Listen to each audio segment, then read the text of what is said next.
আর এই ভোট চোরেরা বলে এটি একটি বিচ্ছিন্ন ঘটনা। তাও কে আসে যারা এই দেশকে রক্ষা করে অথবা যারা এই দেশকে পাহারা দেয়, সেই পাহারাদারকে যখন ভারতীয় বিসিএফ গুলি করে হত্যা করে তখন আমার দেশ থেকে কোনো আওয়াজ হয় না। এই ঘটনাকে একটা বিচ্ছিন্ন ঘটনা বলে চালিয়ে দেয়। এর জন্য কি দেশ স্বাধীন হয়েছিল? এদের কাছ থেকে বিচ্ছিন্ন ঘটনা শোনার জন্য কি এই দেশে 30 লক্ষ মানুষ শহীদ হয়েছিল? এই সরকার একটা নতপরজার সরকার। এই সরকার এদেশের জনগণের ঐক্যমত ছাড়া আজ ক্ষমতায় আছে। তার জন্য এদেশের জনগণের অধিকার নিয়ে এই সরকার কোনো কথা বলে না।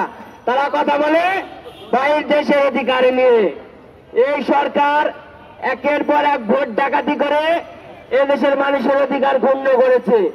এই সরকার শুধু ভোট ডাকাতি করে ক্ষান্ত হয়নি, এদেশের অসংখ্য মানুষকে, এদেশের অসংখ্য বিরোধী দলের নেতা কর্মীদেরকে বিনা বিচারে অন্যায়ভাবে তাদেরকে কারাগারে রাখছে, তাদের পরিবার থেকে তাদেরকে বিচ্ছিন্ন করে রাখছে, তাদেরকে গুম করে রাখছে।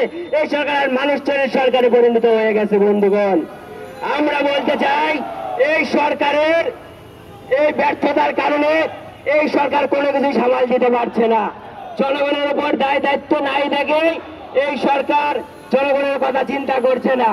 প্রতিনিয়ত দ্রব্যমূল্যের দাম বৃদ্ধি পাচ্ছে, তারপরে এই সরকার জনগণের জন্য কিছু করছে না। আমাদের ছাত্র নেতা ছাত্র অধিকার পরিষদের সংগ্রামী সভাপতি বিন আমিন মোল্লা এই সরকারের বিনা বিচারে এর আগেও 6 মাস কারাগারে ছিল, এমনকি এই বিগত 6 মাস ধরে আবার অন্ধকারে কষ্টে কারাগারে জীবনযাপন করছে।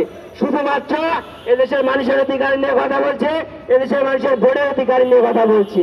এই সরকার একটা জনবিচ্ছিন্ন সরকারে পরিণত হয়ে গেছে।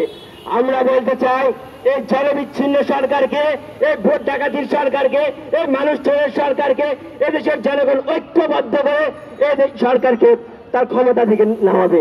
ধন্যবাদ সবাইকে।